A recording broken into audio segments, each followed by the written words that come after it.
Viernes 13 de noviembre del 2020, soy Paloma Barreto y muchas gracias por acompañarnos en JN Noticias. Estos son nuestros titulares.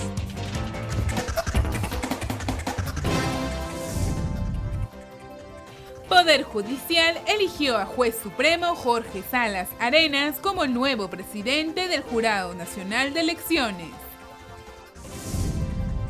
Doctor Víctor Ticona saludó elección de Jorge Salas, quien se comprometió a trabajar por llevar adelante elecciones transparentes.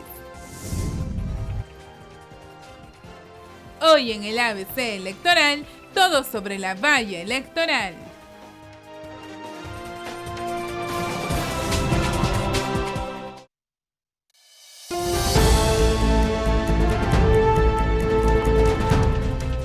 Rápidamente vamos con el desarrollo de nuestra información. Especialista del Jurado Nacional de Elecciones advierte sobre la principal causa de conflictos electorales, el rechazo de resultados comiciales. Veamos. En el marco de las constantes capacitaciones que brinda la Escuela Electoral y de Gobernabilidad del JNE, Aldo Guamán, especialista de la COPE, indicó que el rechazo de los resultados de votaciones es la principal causa de conflictos electorales. Muchas veces en el conflicto social en general y en el electoral en particular, basta con que haya una percepción de afectación de derechos para que ocurra un conflicto electoral. No estoy diciendo que haya una afectación real. Por ejemplo, no estoy diciendo que que se compruebe en el distrito A, se comprueba que hay transhumancia electoral. No, basta con que haya percepción colectiva, una percepción para que ya sea una causa del conflicto electoral. Otra de las causas son la percepción de transhumancia electoral, de irregularidades en el proceso comicial, así como cuestionamientos de los organismos electorales y de los funcionarios e instituciones públicas. Ahí ustedes ya van viendo cómo en realidad pues se pueden ir construyendo las estrategias, ¿no? Al igual que otro conflicto, ¿no? Siempre se va a construir una relación, ¿no? En este caso, entre los actores que participan en un determinado territorio, ¿no? En este caso, por ejemplo, la percepción que yo tenga o que la ciudadanía tenga del jurado, de la OMPE, de RANIEC, etcétera, también va a determinar, ¿no? Esa percepción, ¿no? Eso va a determinar la ocurrencia de un conflicto electoral. Es muy importante, eso es clave, ¿no? Entre las principales y más frecuentes demandas o exigencias colectivas, antes, durante y después del día de la elección, Aldo Guamán explicó que existen ejemplos claros como la exclusión de candidatos, revisión del material electoral, nulidad de elecciones, entre otras. Muchas veces esto se hace, por ejemplo, se hace énfasis de este pedido en los exteriores de los jurados electorales especiales o incluso del Jurado Nacional de Elecciones, ¿no? Como ustedes saben, administran justicia electoral en primera y última instancia, respectivamente. El especialista de la Central de Operaciones del Proceso Electoral del JNE indicó que estas demandas tienen que ver con la percepción de la afectación de derechos civiles o políticos ligados a la voluntad popular.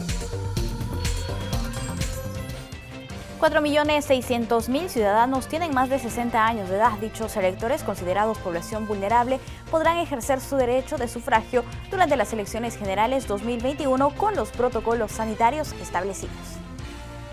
De acuerdo al padrón electoral previsto para las elecciones generales 2021, un total de 4.614.920 electores cuentan con más de 60 años de edad. En este contexto, la Oficina Nacional de Procesos Electorales y el Ministerio de Salud establecieron 7 protocolos sanitarios para que este proceso democrático se realice de manera que puedan cuidar a los más vulnerables ante la COVID-19. Los electores entre 60 y 69 años de edad representan 2.441.366 ciudadanos, mientras que los votantes de 70 a más años de edad constituyen 2.173.544 sufragistas. Desarrollar comicios en medio de la pandemia ha representado un gran reto para las instituciones electorales en el mundo, y el Perú no ha sido ajeno a ello. Es importante mencionar que, de acuerdo a la sexta disposición transitoria de la legislación electoral prevista para este proceso, las personas en grupos de riesgo para la COVID-19 están exentas del pago de la multa por omisión al voto o de integración a las mesas de sufragio. Bueno, ahora les compartimos el microprograma ABC Electoral. Hoy abordamos un tema sumamente importante, la valla electoral. Veamos.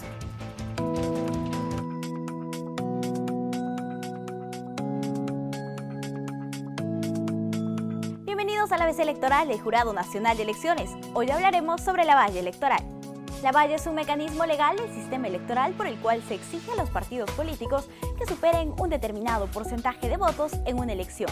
En el Perú se aplica de dos maneras. La primera es la valla electoral de representación, un requisito que se exige a las organizaciones políticas para que puedan acceder a la distribución de escaños en el Congreso, que se realiza mediante la cifra repartidora. Según la normativa vigente, la barrera legal implica alcanzar el 5% de votos válidos a nivel nacional u obtener 7 escaños en más de una circunscripción electoral. Si un partido no alcanza a superar, aunque sea uno de estos requisitos, no obtendrá representación congresal. La segunda es la valla de cancelación. La Ley de Organizaciones Políticas señala que se pierde la inscripción si es que no se tiene 5 representantes en el Congreso en más de una circunscripción electoral y no haber alcanzado al menos el 5% de votos válidos a nivel nacional.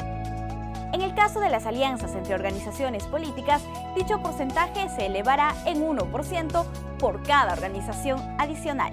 La finalidad de esta valla electoral es evitar el acceso al Parlamento de partidos con mínima representatividad, reducir la excesiva cantidad de organizaciones políticas en el país, mejorar las condiciones de gobernabilidad y fortalecer los partidos políticos. Este fue el ABC Electoral del Jurado Nacional de Elecciones. Hasta una próxima oportunidad.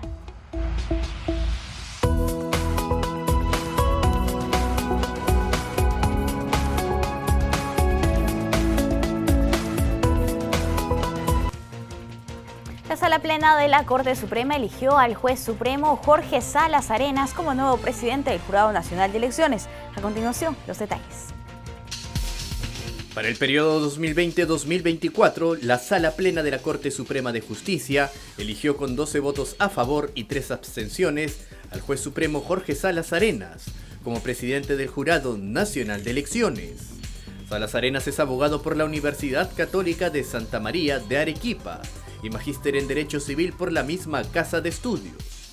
De diciembre del 2011 a diciembre del 2019 se desempeñó como juez supremo titular del Poder Judicial. Previo a este cargo, de enero de 1996 a noviembre del 2011, fue juez superior titular. Cabe destacar que también se eligió a las juezas supremas Janet Ofelia Tello Gilardi como primera suplente y María Enrique de la Rosa Bedriñana como segunda suplente. Es importante mencionar que el periodo actual del doctor Víctor Ticona Postigo, actual presidente del Jurado Nacional de Elecciones, concluye el próximo viernes 20 de noviembre. El doctor Ticona se reincorporará en sus funciones a la Corte Suprema del Poder Judicial. Por su parte, el juez supremo Salas Arenas manifestó su compromiso de trabajar para llevar adelante el proceso en marcha. La Corte Suprema de Justicia publicó en el Boletín de Normas Legales del Diario Oficial El Peruano la elección de Jorge Luis Salas Arenas como su representante ante el Jurado Nacional de Elecciones. La designación de Salas Arenas, quien ocupará el cargo para el periodo 2020-2024, fue establecida mediante la resolución administrativa de la Sala Plena número 11/2020. El magistrado recientemente elegido manifestó su compromiso de trabajar por el país en el marco de la legalidad. Que es un momento complicado para el país, pero los jueces estamos hechos para los retos. Yo he ofrecido siempre transparencia, imparcialidad y energía para hacer las cosas positivamente. Así que yo creo, la fuerza suficiente como para cumplir esos compromisos. Asimismo, expresó su agradecimiento a sus colegas quienes depositaron en él la confianza para encabezar el máximo ente electoral. Y el tema electoral, es claro que no solamente el Perú, sino el mundo entero está con los ojos puestos en el país. Así que esperamos cumplir a cabalidad los retos de este tiempo. Quiero agradecer la confianza mayoritaria de la Sala Plena de la Corte Suprema para el desempeño de esta función y señalar que además Se han sido elegidas como miembros suplentes del jurado 2 personas de primera línea, que son la doctora Janet Tello y la doctora Marín de la Rosa, bedriñana. Bien, el doctor Víctor Ticona saludó la elección del magistrado Jorge Salas Arenas como nuevo titular del Jurado Nacional de Elecciones. El presidente del JNE, Víctor Ticona, saludó la elección del juez supremo Jorge Luis Salas Arenas como representante del Poder Judicial ante el organismo electoral para el periodo 2020-2024. El doctor Salas Arenas es un destacado profesional que estoy seguro cumplirá una gran labor al frente del JNE y que asumirá el reto de llevar adelante con los demás organismos del sistema electoral las elecciones generales del 11 de abril, afirmó Ticona Postigo. El titular del JNE resaltó también el espíritu democrático de la Sala Plena de la Corte Suprema, que eligió a Salas Arenas mediante el voto de sus integrantes. Además, por elegir como primer suplente a la jueza suprema Janet Tello Guilardi y como segunda suplente a la magistrada María Envique de la Rosa Bedriñana. Salas Arenas integra actualmente la Sala Penal Transitoria, ha sido presidente de la Sala Penal Especial, presidente del Consejo Directivo de la Academia de la Magistratura y presidente de la Corte Superior de Arequipa. Asimismo, es docente de diferentes universidades, autor de libros y diferentes artículos en materia penal y procesal penal, así como ponente y conferencista de diversos certámenes académicos nacionales e internacionales. Tenemos que informar también que el gobierno del presidente Manuel Merino reafirmó su compromiso de respetar el cronograma de las elecciones generales 2021. El gobierno reafirmó su compromiso de respetar el cronograma establecido para desarrollar las elecciones generales del 11 de abril de 2021. A través del comunicado oficial 016-20, el Ejecutivo señala que los órganos electorales del Perú tienen garantizado su trabajo independiente y se les otorgará todos los recursos que necesiten para cumplir cabalmente con su misión. Asimismo, refiere que el gobierno saluda la decisión de la Secretaría General de la Organización de Estados Americanos de enviar una misión de observación electoral para dicho proceso, atendiendo el acuerdo de invitación que formuló el pasado 7 de octubre el Jurado Nacional de Elecciones. En ese sentido, agrega que es un compromiso invariable del gobierno garantizar la imparcialidad de los comicios para que la ciudadanía elija libremente al próximo presidente de la República y al Congreso en una transición democrática que de manera impostergable tendrá lugar el 28 de julio del 2021. El Poder Ejecutivo ratificó este jueves la convocatoria para las elecciones generales del 11 de abril del 2021 a través de un decreto supremo publicado en una edición extraordinaria del Boletín de Normas Legales del Diario Oficial El Peruano. Mediante el dispositivo legal número 179-2020 PCM se ratificó la convocatoria que ya había sido realizada por el expresidente Martín Vizcarra en julio pasado a través de un decreto supremo.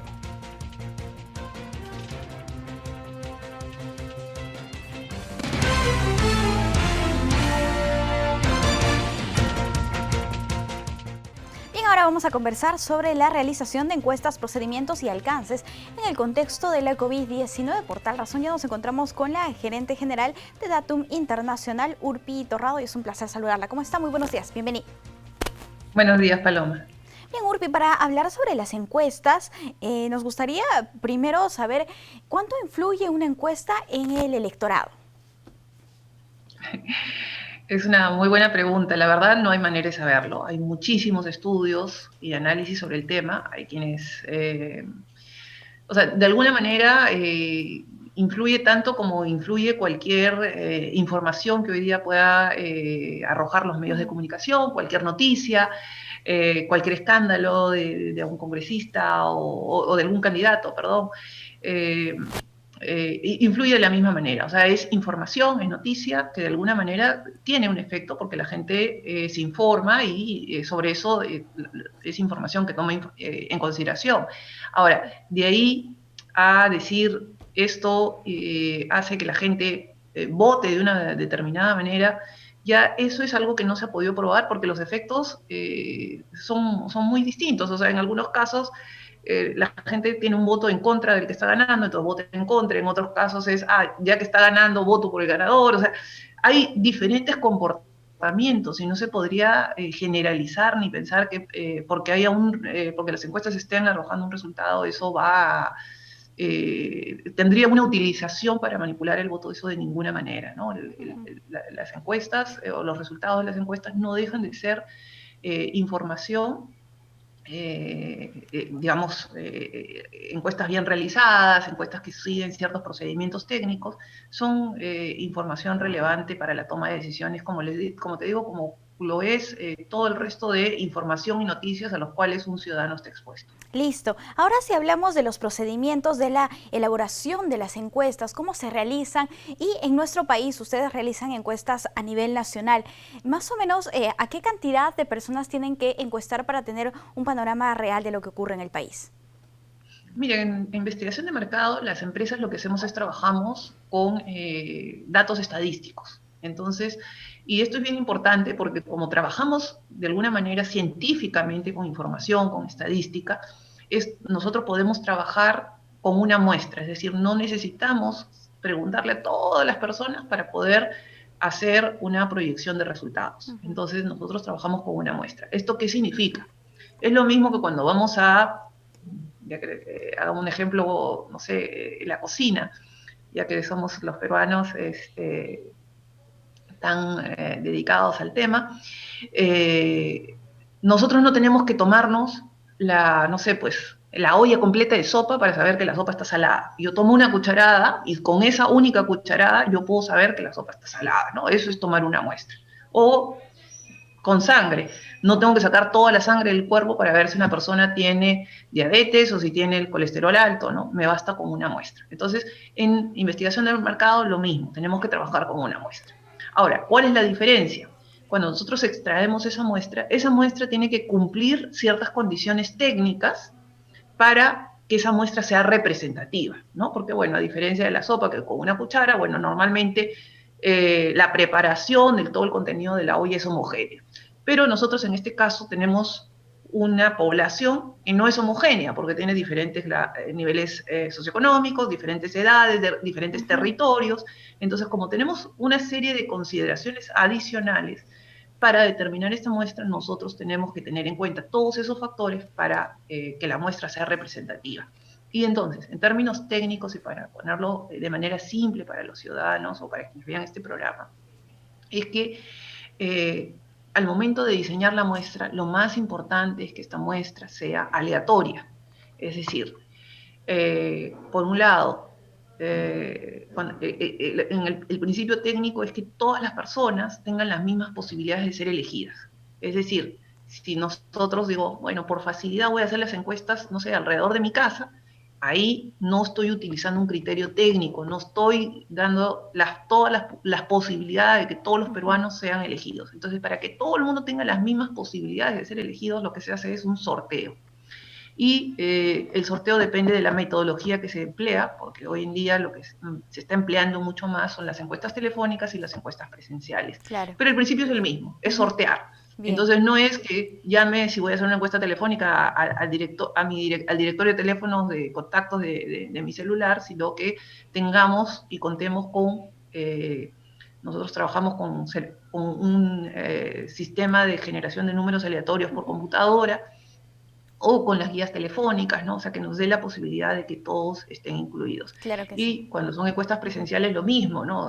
Nosotros trabajamos con las zonas censales del INEI, entonces tenemos la base de datos de todas las zonas censales y lo que se hace es se sortea zonas censales. Listo. Ese es un criterio, que haya un sorteo de la muestra para que todos tengan las mismas posibilidades de ser elegidos. Y el otro criterio es que haya dispersión en la muestra para que de alguna manera se represente toda la población a nivel nacional, ¿no? Entonces lo que se hace es que se parte en estratos, segmentos, en este caso pues por departamento, se hace una muestra representativa por departamentos para asegurar que haya esta dispersión de la muestra. Claro que sí. Urpi, y ahora la pregunta que tenemos que hacerte definitivamente es ¿cómo se van a hacer las encuestas? ¿Cómo se están haciendo en el marco de la pandemia? Porque ya será más complicado que se haga de manera presencial, ¿verdad? Mira, soy honesta, nosotros no hemos parado de hacer encuestas. Y no solo Datum, sé que otras encuestadoras también. Hay múltiples metodologías. Hoy día, digamos, las encuestas online funcionan muy bien. La penetración de Internet en el Perú es de 80%. Entonces, claro, trabajada una buena encuesta online con criterios técnicos y estadísticos puede ser muy representativa y funciona muy bien. De hecho, nosotros incluso antes de la pandemia ya veníamos haciendo pruebas de hacer encuesta presencial con encuesta online para ver si habían diferencias en los resultados, y la verdad que el comportamiento es bastante similar. Sin embargo, no es la única metodología, se han hecho encuestas telefónicas, como te decía, ¿no? Lo importante de la encuesta telefónica es que haya este sorteo y selección aleatoria y la base de datos de teléfonos, que no siempre es fácil. Y es más, ¿no? O sea, el sistema genera números telefónicos de manera aleatoria y luego hay que validarlos. Pero bueno, es un proceso largo, pero es una forma viable de trabajar. Y desde julio, con el reinicio de actividades de la fase 3, se permitió la actividad de investigación de mercado, en otras palabras, las encuestas presenciales. Nosotros ya desde nuestras encuestas de julio hemos venido trabajando encuestas presenciales. Hemos tratado de que sea la menor cantidad de encuestas por un tema de cuidar a la población y de cuidar a los encuestadores, es decir, para reducir el riesgo de contagio. Hemos tratado de que sea la menor cantidad de encuestas. Pero, de hecho, por ejemplo, las últimas 2 encuestas o 3 encuestas que ha publicado Datum son mixtas, son un porcentaje presencial, un porcentaje telefónico, de manera que hemos logrado tener una cobertura completa tratando de minimizar el riesgo, y venimos con todos los protocolos de seguridad aumentando el porcentaje de encuestas presenciales. De hecho, este año el Jurado Nacional de Elecciones publicó una nueva actualización al reglamento de encuestadoras. Así es. Hoy día este reglamento considera como válido 2 tipos de encuestas, la encuesta telefónica y la encuesta presencial. Entonces, digamos, se va a poder continuar trabajando, y en la medida de lo posible nosotros, digamos, estamos, para la siguiente encuesta estamos aumentando, y quisiéramos, el objetivo es llegar a diciembre o enero con el 100% de encuestas presenciales, sobre todo porque es el tipo de metodología que ya veníamos trabajando y que nos ha dado éxito en todos los procesos electorales anteriores, donde nuestros resultados han sido muy acertados y muy cercanos a los resultados oficiales finales. Bien, Urpi, ahora brevemente, por favor, ya hemos conocido cómo trabajan ustedes y van a continuar trabajando en el marco de la pandemia, en el marco de las elecciones generales 2021, pero también nos gustaría que nos cuentes un poco de cómo son las encuestas a boca de urna, cómo se hace este trabajo, brevemente, por favor. Bueno, las encuestas a boca de urna son, como bien lo dice el nombre, ¿no?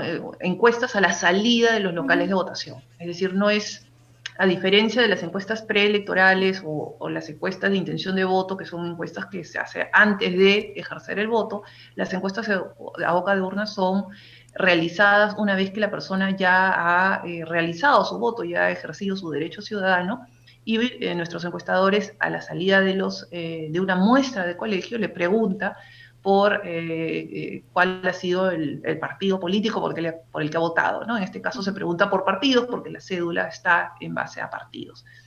Es más, llevamos una foto, una réplica de la cédula para que la persona nos diga cómo es que marcó, cómo es que votó, y eso nosotros se registra. En los procesos electorales anteriores hemos trabajado con dispositivos móviles, entonces lo vamos registrando y se va, digamos, completando la data en tiempo real, y eso se transmite a un centro de votación, a un centro de procesamiento, donde nosotros acumulamos la data y podemos ir teniendo proyecciones de resultados. Bien, ¿en el marco de la pandemia se podrá realizar esas encuestas a boca de urna? De hecho que sí, se va a poder realizar. Hay algunos cambios importantes, ¿no? O sea, ya la elección, que antes terminaba a las 4 de la tarde, ahora termina a las 7 de la noche. Sí. Entonces eso implica que el flash del que estamos acostumbrados a las 4 de la tarde no va a ser a las 4 de la tarde, sería a las 7 de la noche. Y el otro cambio importante es que obviamente vamos a tener que incorporar mayores turnos para el trabajo del equipo que va a estar tomando resultados. Y lo otro es que no está claro si va a ampliarse el número de locales de votación, porque de ampliarse el número de locales de votación probablemente incluso se tenga que ampliar las muestras, ¿no? O sea, hay que hacer cambios en el sistema de trabajo, pero que se puede hacer, sí se puede hacer. Donde de repente ahí presente un mayor reto, una mayor complejidad, sea en el conteo de votos, porque ahí, aparte de lo que es boca de urna, está el conteo rápido, ¿no? El conteo rápido se toma la información de una muestra de actas, y esa muestra de actas es la que se procesa y se saca una proyección de resultados, ¿no? Entonces, normalmente eso se hacía la misma noche, pero ahora si las mesas cierran a las 7, el conteo va a demorar mucho más tarde, y cuando se tenga resultados probablemente muchos medios ya no estén pues al aire en ese momento, o ya los programas hayan terminado, entonces por ahí podría haber alguna limitación. Bien, vamos a ver cómo se desarrolla este proceso. Urpi, muchísimas gracias. Sí. Muchas gracias por acompañarnos en JN Noticias, un gusto conversar contigo. A ti, gracias. Amigos, vamos a hacer una brevísima pausa, volvemos.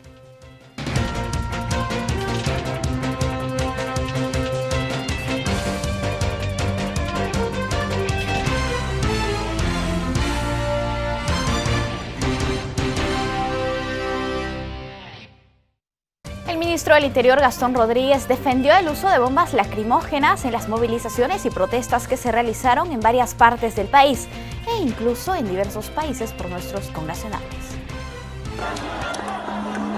Lima, Ayacucho, Chimbote, Arequipa, Puno, Moquegua, Iquitos y Cusco fueron algunas de las ciudades en las que se realizó la marcha nacional de protesta tras la vacancia presidencial a Martín Vizcarra.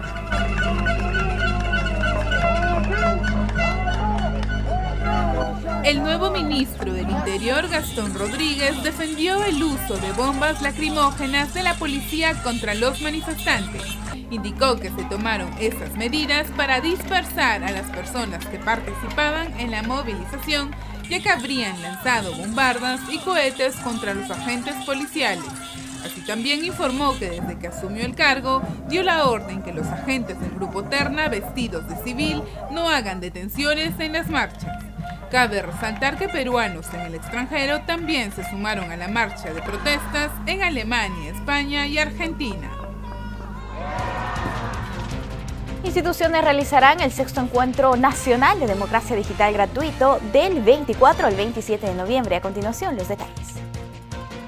Con la participación de expertos nacionales e internacionales, Democracia y Desarrollo Internacional y Konrad Adenauer realizarán un evento enfocado en la transformación digital, acceso y conectividad, fake news, campañas digitales, entre otros temas de vital importancia.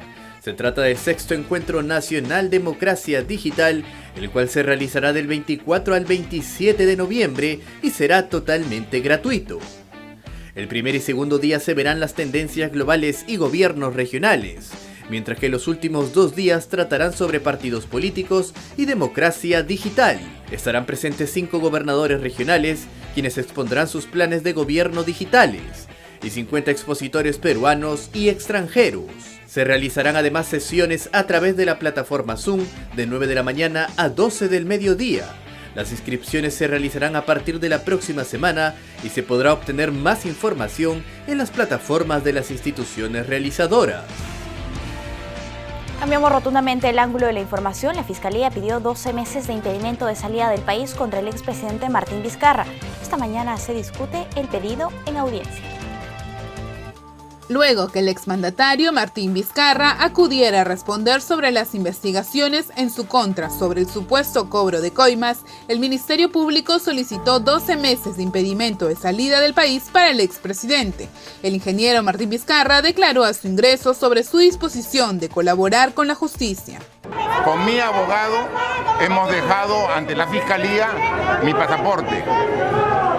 Como ciudadano no voy a dejar el país, no voy a ir a ninguna embajada, no me voy a internar en ninguna clínica, voy a estar en mi domicilio contribuyendo con todas las investigaciones. En ese sentido, Vizcarra sostuvo que al dejar su pasaporte quiere brindar la garantía de no tener la intención de abandonar el país, solicitando también que el Ministerio Público podría levantar su secreto bancario y de comunicaciones, sin ninguna obstaculización de su parte.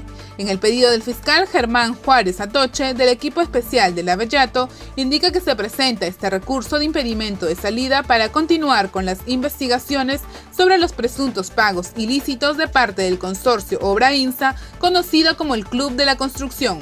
Esto cuando Vizcarra era gobernador de Moquegua. Por su parte, la jueza María de Los Ángeles Camacho convocó a una audiencia en la que se evalúa el pedido de la Fiscalía, que se viene realizando desde las 10 de la mañana.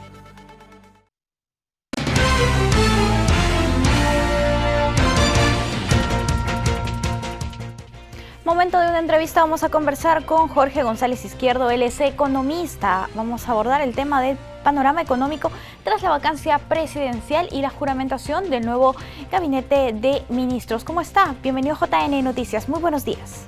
Muy buenos días, Paloma, muchas gracias por la invitación, un placer estar con ustedes. Bien, muchas gracias por acompañarnos.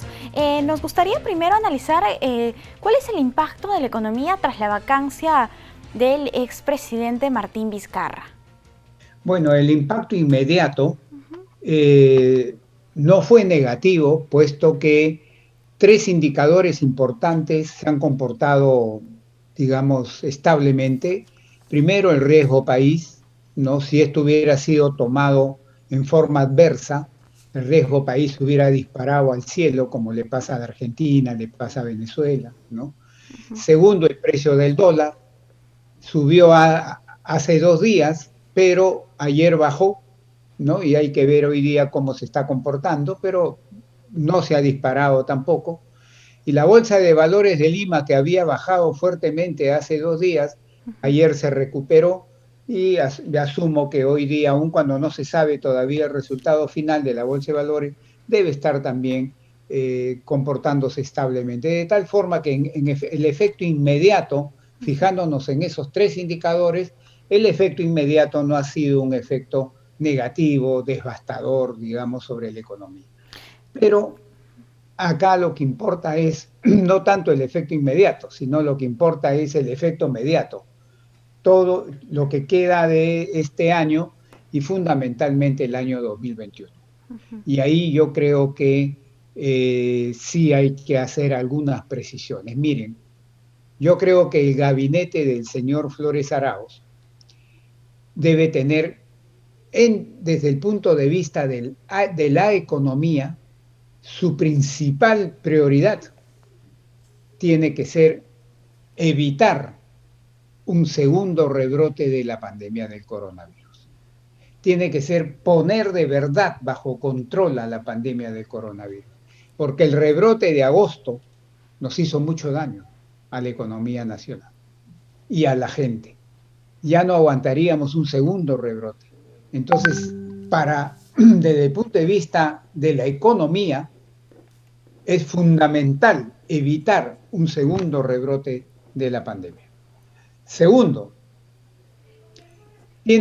tengo que estimular el crecimiento del gasto agregado, de la demanda agregada, porque hoy día, con el tremendo desempleo que tenemos, la caída de ingresos de la gente, sobre todo los trabajadores, y la caída de la producción provocando estos 2 efectos anteriores, se tiene que reactivar esto. Se tiene que hacer primero que la producción comience a crecer fuerte. ¿Por qué? Porque si la producción crece, ahí el empresario está pensando en contratar gente. Porque nadie va a contratar a alguien para tenerlo sentado. Yo contrato un trabajador para que produzca. Y solamente va a producir si yo, empresario, creo que voy a vender más. Y si yo pienso que voy a vender más, voy a querer producir más. Y si quiero producir más, ahí voy a contratar más trabajadores. Entonces todo viene de querer vender más. Entonces, para que yo venda más, en el otro lado del mostrador tiene que haber capacidad de compra, pues, ¿no es cierto? Tiene que haber capacidad de compra para que yo pueda vender más. A eso se llama estimular la economía para que haya capacidad de compra. Y ahí fundamentalmente se juega un papel medular el nuevo ministro de Economía. Bien. Porque si el señor Arista va a querer continuar con lo que quiso hacer el señor Vizcarra, una política fiscal contractiva, de gasto fiscal contractiva el año 2021, eso no va a ayudar a millones de peruanos a mejorar su situación económica y social. Lo que se necesita es aumentar el gasto público, pero sobre todo en inversión. Inversión, no gasto corriente. No estar regalando cosas como, por ejemplo, yo le sugeriría al nuevo ministro de Economía que trate de desmantelar este subsidio a la contratación de mano de obra, que nos puede costar entre 500 a 1.000 millones de soles. Eso es regalo de plata. Y el Perú hoy día, el gobierno del Perú no está para regalar plata a nadie. Sí. Señor González, ¿cuáles son las medidas que se deben hacer para estimular este movimiento que usted indica? ¿Cuáles son las acciones concretas en las que debería enfocarse el nuevo ministro? Aumentar el gasto público en inversión.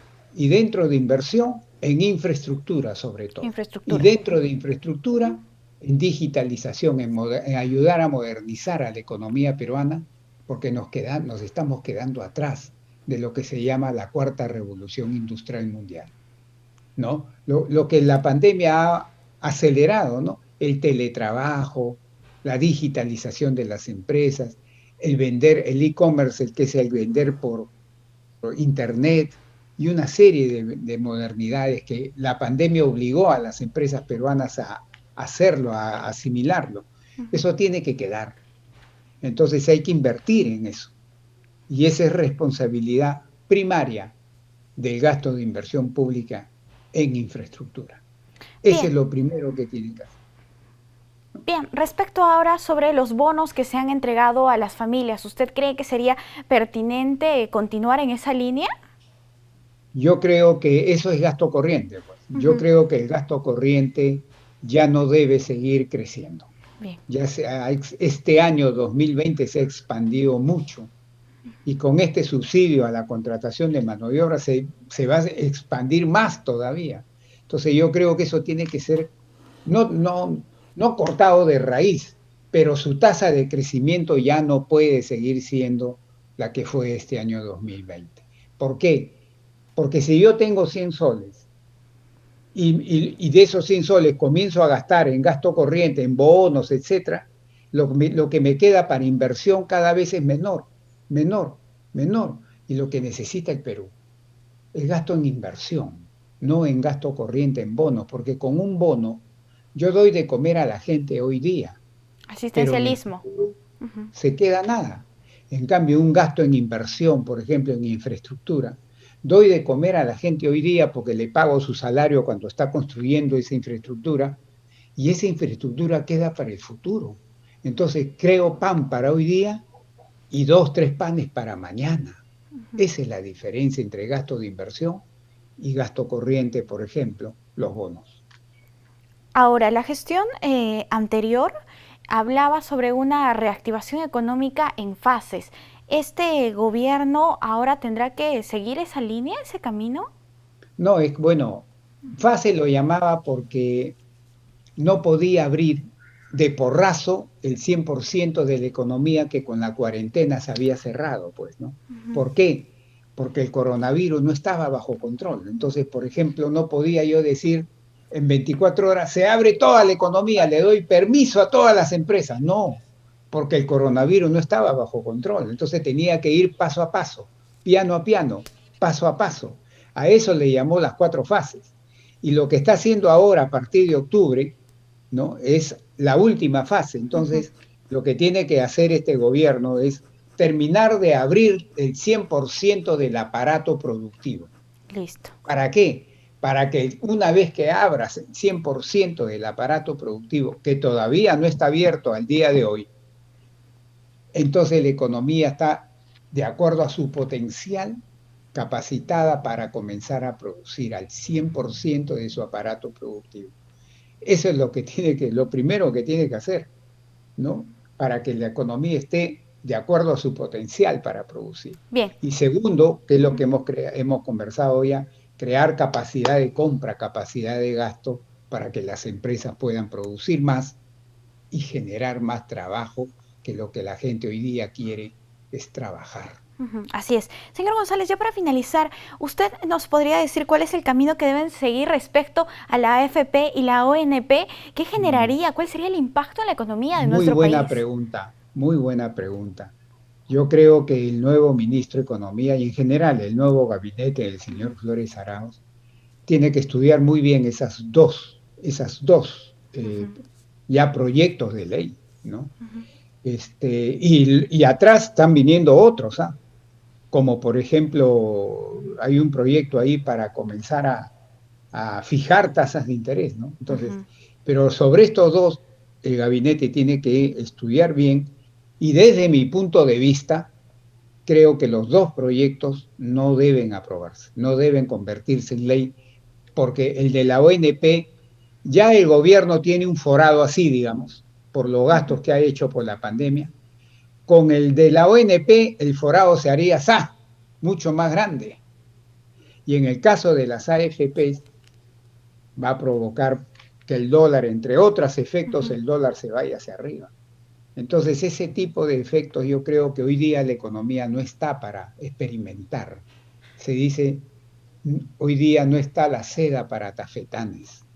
Entonces yo les aconsejo al gabinete del señor Flores Arauz que estudie bien esos dos temas, sus implicancias sobre la economía nacional, sobre el bienestar de los 33 millones de peruanos, no sobre el bienestar de decenas de miles que se beneficiarían con esto solamente, sino de todo el Perú. Bien. Y luego tomen su decisión que crean conveniente. Es un tema que se tiene que tocar con pinzas. Mi punto de vista lo acabo de fijar. Listo. Bien, muchísimas gracias, señor González, por acompañarnos aquí en JN Noticias. Ha sido un placer conversar con usted. No, gracias a ustedes. Que Dios nos bendiga a todos. Hasta una próxima oportunidad.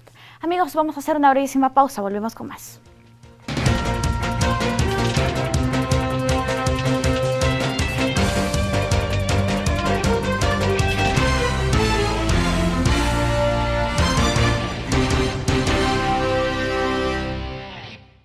Muchas gracias por continuar con nosotros. El presidente Merino ya cuenta con un gabinete ministerial completo que será dirigido por el premier Antero Flores Arauz. Juramentación de los 18 ministros del nuevo gabinete se realizó en Palacio de Gobierno. El gabinete de ministros liderado por Antero Flores Arauz ya está completo. Los 18 ministros tomaron juramento en una ceremonia realizada en el patio principal de Palacio de Gobierno. Ahí, Manuel Merino de Lama presentó a su primer gabinete, que lo acompañaría hasta el fin de su mandato. Entre los sectores primordiales para hacer frente a la pandemia están el Ministerio de la Salud, que estará a cargo de Jaime Salinas, en reemplazo de Pilar Macetti, quien no aceptó seguir en el gabinete, así como el Ministerio de Economía y Finanzas, liderado ahora por José Arista, sucediendo a la joven exministra María Antonieta Alba. El mandatario Manuel Merino también tomó el juramento de Delia Muñoz como nueva ministra de Justicia y Derechos Humanos, Gastón Rodríguez como el ministro del Interior, así también Walter Chávez como ministro de Defensa, Franca Deza como ministra de Relaciones Exteriores, Fernando D'Alessio como ministro de Educación y como ministro de Trabajo a Juan Cheput, quien vuelve a ejercer como ministro de la cartera. Además, Fernando Hurtado como ministro de Agricultura, Augusto Balqui como ministro de Transportes y Comunicaciones, Mara Seminario, ministra de Comercio Exterior y Turismo, Carlos Herrera de Energía y Minas, Alfonso Miranda de Producción, Hilda Sandoval de Vivienda, Patricia Teulet como ministra de la Mujer, Lisette Rojas de Ambiente, María del Carmen de Raparás como ministra de Cultura y finalmente Federico Tong como ministro de Desarrollo e Inclusión Social. Antes de concluir, Manuel Merino brindó un mensaje de tranquilidad por las manifestaciones que se vienen realizando en protestas del nuevo gobierno, resaltando que se respetará el calendario electoral con miras que se realicen unas elecciones transparentes el 11 de abril próximo, seguido de una transferencia de mandato el 28 de julio del 2021.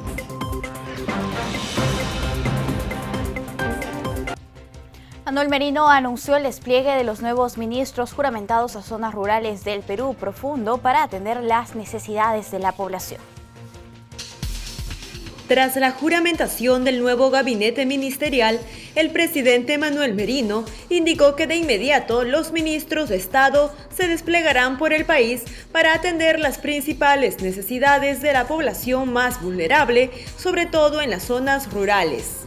El mandatario indicó que los ministros cumplirán las funciones que les corresponde en aras de tranquilizar al pueblo respecto a informaciones que circulan sobre la decisión tomada por el Congreso respecto a la vacancia presidencial.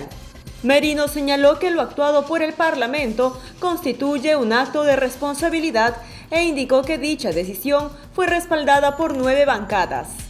Asimismo, expresó su preocupación que algunos candidatos de partidos con representación en el Congreso hayan convocado e impulsado movilizaciones en medio de una crisis sanitaria. Veamos ahora las 5 noticias oficiales del día elaboradas por la Agencia de Noticias Andinas. Nos reporta Ana Mendezú. Bienvenidos. Desde la Agencia de Noticias Andina, estas son las 5 noticias del día. La Corte Suprema de Lima publicó en el Boletín de Normas Legales del diario oficial El Peruano la elección de Jorge Luis Salas Arenas como su representante ante el Jurado Nacional de Elecciones y como presidente de dicha institución del periodo 2020 al 2024. El presidente del Consejo de Ministros, Antero Flores Arauz, señaló que buscará reunirse con todas las bancadas antes de acudir al Congreso a pedir el voto de confianza. El Ministerio de Vivienda aprobó la homologación de requisitos técnicos para la reactivación de proyectos de saneamiento urbano que se encuentren paralizados a fin de contribuir al cierre de brechas de agua y alcantarillado. El uso de estas fichas permitirá la óptima elaboración del informe técnico financiero de una obra paralizada. Una buena noticia porque la Universidad Católica, la Cayetano Heredia, la San Marcos y la del Pacífico se encuentran entre las 100 mejores de América Latina según el QS World University Rankings, que mide la productividad de la investigación, el compromiso docente, empleabilidad, entre otros. Nuestra selección enfrenta hoy a la chilena en el Estadio Nacional de Santiago de Chile a las 6 de la tarde, hora peruana, por el tercer partido de las clasificatorias a Qatar 2022. No se olviden que el desarrollo de estas y otras noticias las pueden encontrar en todas nuestras plataformas digitales y, por supuesto, pueden visitar andina.p.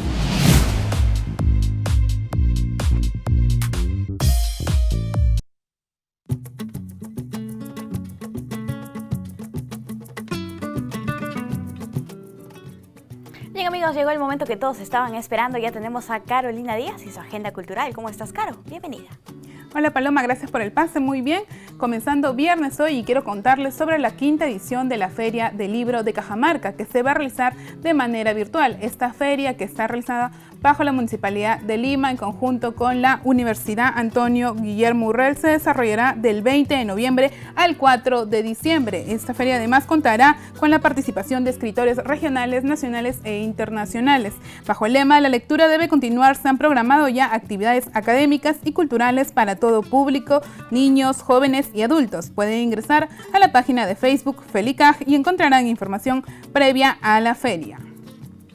Por otro lado, también comentarles, en este contexto de apertura de museos y sitios arqueológicos, el sitio Cuelap ya abrió sus puertas para que los turistas puedan ir a visitarlos. Esta ciudadela, que es parte del legado milenario de la cultura chachapoyas, estará abierta al público con sus imponentes murallas de 19 metros de altura, reflejo de una avanzada ingeniería y arquitectura monumental de nuestros antepasados. Está ubicada a 2 horas y media de la ciudad de Chachapoyas y pueden visitarlo en el horario de visitas de martes a domingo de 8 a 2 de la tarde, pero con previa cita. Bien, hasta aquí con la agenda cultural. Paloma, nos vemos el lunes. Hasta el lunes, Carolina. Muchas gracias por la información. Nosotros continuamos aquí informando. El Instituto Nacional Penitenciario instaló un módulo itinerante de videollamadas en el penal Ancón 2 para que más de 60 internos se reencuentren a través de una pantalla con sus familiares. Esta iniciativa busca prevenir el contagio de la COVID-19. Muchos de los internos del penal Ancón 2 dejaron de ver a sus familiares a raíz de la pandemia, el creciente contagio de la COVID-19 y el temor de afectar a los visitantes o reos fue el detonante de las visitas canceladas hasta nuevo aviso. Pero ahora una sonrisa les vuelve al rostro a 64 internos que gracias a la tecnología y los esfuerzos del Instituto Nacional Penitenciario se conectaron por videollamada con sus familiares después de meses e incluso años de no verse. Los afortunados fueron 54 peruanos y 10 extranjeros que gracias al módulo itinerante de videollamadas instalado en el penal de Ancón facilitó la comunicación que es vital para la salud mental de los internos y previniéndolos del coronavirus. Esta iniciativa se promueve para acercar nuevamente a padres con hijos, familiares, amigos que desde que se declaró la pandemia vivieron meses de angustia y que ahora se encuentran a través de una pantalla. La Contraloría anuncia un proyecto para fortalecer la capacidad fiscalizadora de regidores. El titular, Nelson Schack, dijo que hay alcaldes que obstaculizan la labor de control que buscan hacer estas autoridades. La Contraloría presentará al Parlamento un proyecto de ley para reforzar la capacidad fiscalizadora de los regidores municipales, según anunció el titular de la entidad, Nelson Schack. Dicha iniciativa, que modificaría la Ley Orgánica de Municipalidades, tendrá el objetivo de eliminar barreras burocráticas y que los procesos como el de transferencia de dinero a regidores se realice con mayor facilidad y rapidez. Además, se optará por transparentar las decisiones y publicar las actas y acuerdos oportunamente. El Contralor refirió que la decisión de este proyecto de ley fue una respuesta a las preocupaciones de los regidores municipales, mismos que recogió en reuniones en las distintas regiones. Por otro lado, Nelson Schack señaló que se suscribirán convenios para hacer posible la realización de cursos y talleres de capacitación para los regidores y también para los funcionarios municipales, con el objeto de evitar la comisión de actos irregulares o la ocurrencia de hechos de corrupción. Y llegó el momento del bloque internacional en JNE Noticias.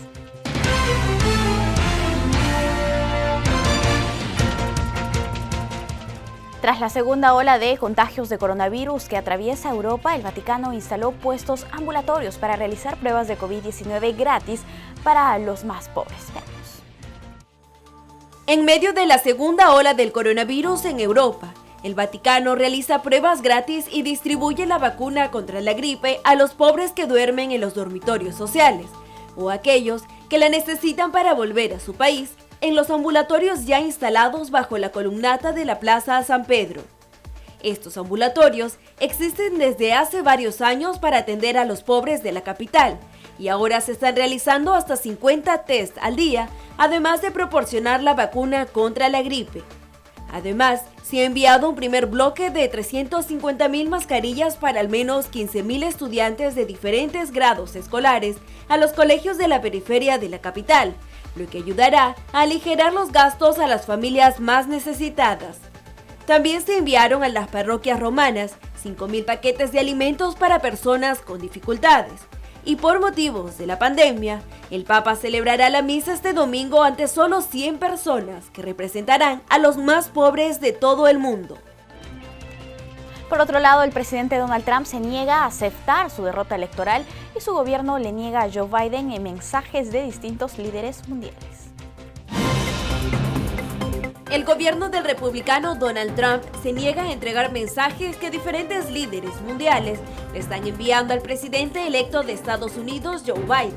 Además, se rehúsa a reconocer su derrota electoral y ha presentado una serie de demandas para revertir los resultados electorales que han proyectado a Biden como ganador. El Departamento de Estado suele organizar las comunicaciones con los presidentes electos, pero la administración de Trump le ha negado a su equipo de transición acceso a los fondos, la información y los contactos necesarios para comenzar esa tarea.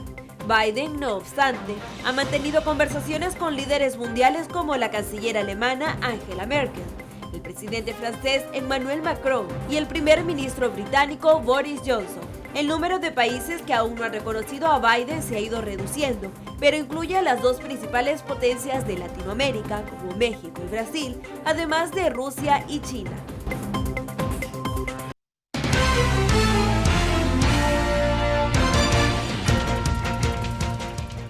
Amigos, llegamos al final del programa. Los invitamos a seguirnos en los canales 44 y 516 de Movistar, en las redes del Jurado Nacional de Elecciones y en los canales aliados del ente electoral. Los dejamos con imágenes de Posuso. Conmigo será hasta la próxima semana.